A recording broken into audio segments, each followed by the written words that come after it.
Walang iba. Senior admin? No. Okay. And, no. Ewan ko lang kung pagalitan pa ako rin. Sino yun? Kapag yan na-post na. Kayang i-post yan. Ayaw ko ito i-post. Ewan ko NBI. kahit sino magaling na marates sa inyo, hulaan nyo to. Kung sino to. Welcome back mga kaaldab. Ito na naman po ang inyong lingkod, si Mr. Destiny. Dito pa lang sa video na to parang may mali na, no, mga kaaldab. Marami po kasi nagsasabi sa atin, Mr. Destiny, may mga post sila sa social media na talagang mapapaisip ka. Baka ito na nga po daw yung sinasabi nila na karelasyon ni Catherine, mga kaaldab. Kasi boses nga po ni Catherine yung naririnig natin na katabi niya. Medyo maraming magre-react na naman nito. Marami na magko-komento. Pero sabi ko nga po sa inyo, may mga bagay-bagay po na magtataka po kayo.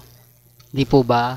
Na may post po talaga si Joru siguro na kumbaga na napagalitan siya. Kasi dito po niya yung sa sinabi niyang wala kang kadala-dala.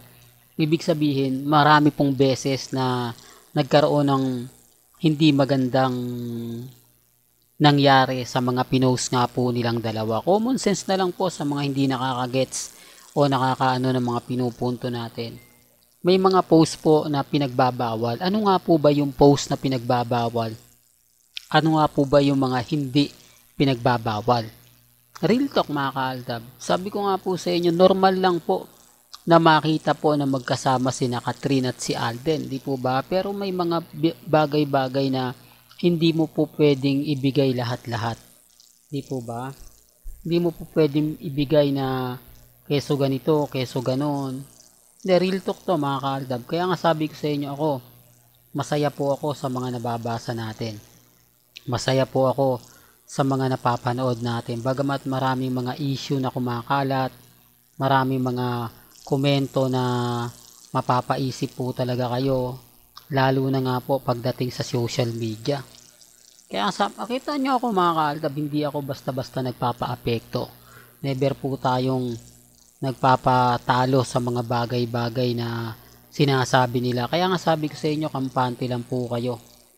Maging matatag kasi alam naman po natin, nagagamitin lang po talaga si Alden Richards ni Catherine o gagamitin din po talaga ng ang ibig kong sabihin mga kaaldab, magkakaroon talaga ng gamitan. Hindi nila pwedeng sabihin na walang gamitang mangyayari. Kaya po pag nagkaroon ng interview, inuunahan ko na po kayo. Malay nyo bukas sa makalawa, di po ba, may mga issue na kumakalat, issue na pumapabor, issue na sinasabi nilang ganito, sinasabi nilang ganun. Ako, hindi ako basta-basta nagpapadala sa mga ganyan mga kaaldab. Ang importante lang po sa akin ngayon maging updated po kayo. Di po ba? Kaya nga ko lang ito pinapaliwanag sa mga mamis, sa mga titas na baka may mapanood po kayo, may marinig kayong hindi maganda, hindi kaaya-aya, lalo na nga po pagdating kina Alden, kay Catherine, di po ba? Na ayan, Mr. Destiny, umami na yung dalawa. Kaya ko po pinapakita itong mga video na to para lang sabihin sa inyo na hindi po lahat ipinopost nila. Mas pinipili nila yung mga nakakakilig, yung mga pabor na talagang umaayon. Pabor na mapapaisip po kayo. Real talk mga kaaldab, kasi kung titignan nyo, ang daming mga palabas na o mga interview na kakalat at kakalat yan. Di po ba kung ano nga po ba naganap, kung ano nga po ba nangyari sa Canada, sa shooting, lahat yan pag-uusapan. Sa ABS-CBN pa, di po ba? Wala naman silang ibabalitan sa showbiz na sa tingin nila tatangkilikin sila ng gusto. Siyempre, Alden Richards yan Yan yung tipo na talagang masasabi nyo na tama ka Mr. Destiny, kasi ramdam naman natin na kapag ka si Alden Richards ang in-interview o si Catherine, yun ang sasabihin at sasabihin nila. Bagamat nakakalungkot po na magaganap at mangyayari na hindi nga po talaga papabor sa Aldab Nation. Wala tayong choice mga ka-Aldab eh. Kumbaga, baw lang ng baw ngayon si Mengay, baw lang ng baw ngayon si Alden Richards. Lahat ng mga tanong nila, pabor na pabor po yan kay Catherine at syempre sa ABS-CBN. Kaya nga po nandito yung channel ni Mr. Destiny para magbigay sa inyo ng update, magbigay sa inyo ng paliwanag, magbigay sa inyo ng mga magaganap at mangyayari. Kaya nga po kita nyo, hindi ako basta-basta nagpapa-apekto. Kahit sabihin nila, hindi Mr. Destiny, move on ka na, pinapaasa mo lang yung mga mamis, mga senior na naniniwala sa'yo, dapat mag-move on ka na, tanggapin nyo na yung katotohanan, na wala ng Aldab, magpalit ka na ng content, ibang content na lang, para mas marami yung viewers mo, para mas marami subscriber mo. Hindi ko na kailangan pang gawin yan. Kasi alam ko naman po mga ka-Aldab na naandyan pa rin po kayo. Kahit sabihin na natin na 10 na lang yung matitira, 10 na lang yung mga taong naniniwala kay Mr. Destiny, tuloy ko pa rin po ito. Po ba? Walang iwanan, walang...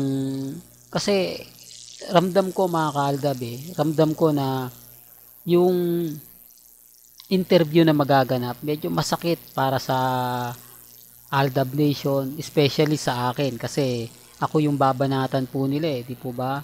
Kita nyo naman po yung mga comment, talagang masasabi nyo na hindi talaga umaayon at hindi talaga papabor sa akin. Although sinasabi ng iba na hindi Mr. Destiny, talagang ganyan lang sila. Pero pag natapos naman yung pelikula, back to normal naman Kaya lang medyo matagal pa po yung kung titignan nyo, di po ba? November 13, anong petsa pa lang po ngayon. Kaya mahaba-habang interview yan. Normal na lang po yan kasi kung babalikan natin yung 2019, hindi po ba ang interview nun ay umabot nga po ng ilang buwan. Di po ba? Pero sulit na sulit naman po yun. Talagang pumatok sa takilya. Talagang kumita ng napakalaki. Di po ba? Tinalo nga po raw yung House of Us na isa sa kinagalit at kinainis nga po ng mga fans ni Katrina, hindi naman daw po natalo. Di po ba? Real talk mga ka-Aldab. Well, hanggang dito na lang po ang ating latest updates. Kaya kung gusto nyo pa po ng pinaka-latest at sariwang update, abay tumutok lang po kayo dito po sa channel ni Mr. Destiny para updated po kayo sa mga latest at sa mga bagong video po na ilalabas po natin maya-maya lang. Kaya kung bago ka lang sa channel na to at isa kang true-blooded Aldab Nation na nagmamahal kila Mengay at Isoy, tama po ang channel na pinuntahan mo, kaya consider na po kitang bagong subscriber. At huwag mong kalimutang i-share ang mga video po natin sa mga mamis, sa mga titas, at sa mga senyor. Hanggang sa muli, salamat po sa panonood at pakikinig.